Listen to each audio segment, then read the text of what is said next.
Guys, one thing that I want to do leading into 2023 is to try to provide more tools to give all of us talking points and things that we need to discuss.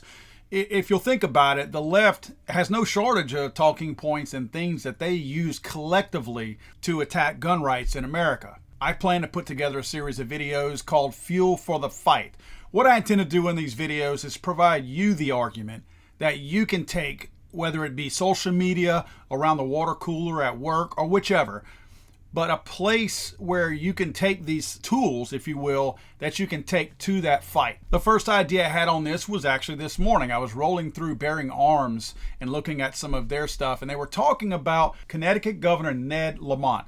Ned Lamont is, no surprise to anybody, is very anti-gun. Now, Connecticut has some extremely strict gun control laws, and one of those gun control laws is grandfathered AR-15s. What I want to point out to you guys is why a gun registry, in other words, universal background checks, and a series of other things that's going to create that gun registry, why it's a bad thing. Using this governor's very own tactics, this proves to you why. In order to keep your AR-15s in the state of Connecticut, you had to register them. You had to provide name, address, fingerprints, every single thing related to you, tying that firearm directly to you as a person and where you lived and stayed.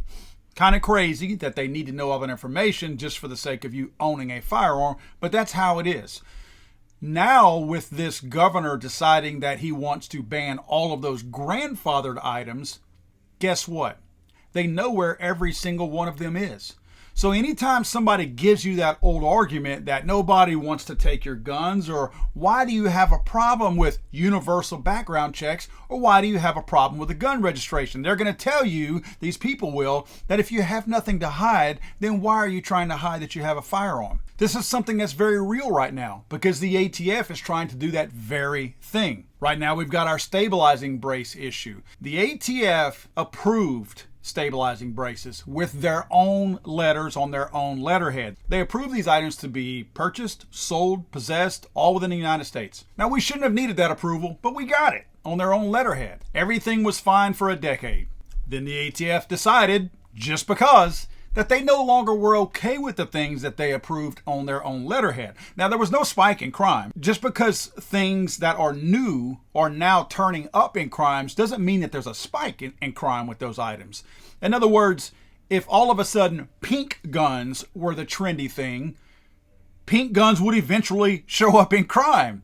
Does it mean that the pink guns are more dangerous, or that there's a spike in pink guns, meaning that now it's more dangerous for people to have pink guns, therefore criminals are using them more because they're more dangerous? No, it means there's more on the marketplace, or in the marketplace, so that criminals eventually get their hands on one and eventually use them in crime. So if you see any kind of an AR pistol being used in a crime with a stabilizing brace on it, it doesn't mean there's a spike in that crime. It just means that the numbers are so overwhelming that eventually criminals are stealing these items. So now they're using them in crimes. So if the ATF decides for no reason whatsoever that now these stabilizing braces are not okay, but they're wanting to, just like in Connecticut, grandfather you guys in, but they're going to tax you first, your $200 tax stamp. So by applying for that $200 tax stamp, you are giving all the information that Connecticut has already required for AR-15s. So you are creating a gun registration through that SBR process with the ATF.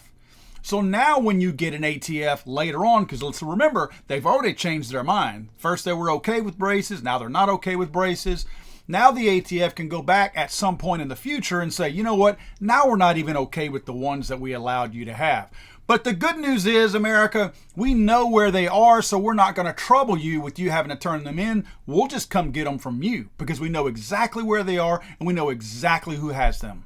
The argument that these people use for all of these SBRs and everything else is tracing. That's the argument that you're going to hear throughout the whole argument on why we need to have a registry. Well, you know, it helps with tracing. No, it doesn't.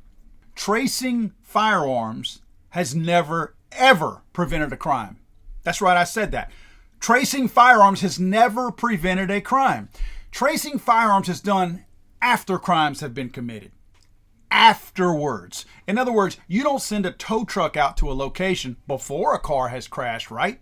You send it after. Does it prevent any future crashes? No, it does not. It just cleans up the mess. The tracing has no value to it in preventing crimes. And if we want to be really honest about it, let's put gun owners in two separate groups. We have people who are law-abiding gun owners over here. What I mean by that is they're not committing crimes with their firearms. We have people over here who are non-law-abiding who are committing crimes. When you trace firearms, who are you going to go back to? These people. Because these people never either registered their firearms or they didn't purchase them legally from an FFL. So no tracing is going to go back to this group ever. It never will. It'll only go to this group. And why does that matter? Because this group stole from this group. So the information that you're getting out of your tracing process is erroneous anyway. Tracing neither deters nor prevents crimes. I challenge anyone to give me one example of how tracing has stopped crime. I don't mean tracing it back to find out who owned the gun and somehow or another you got lucky and you found the person who committed the crime. That's not what I'm talking about.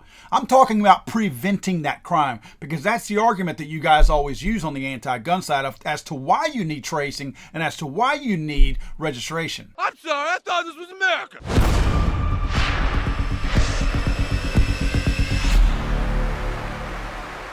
He's so horrible.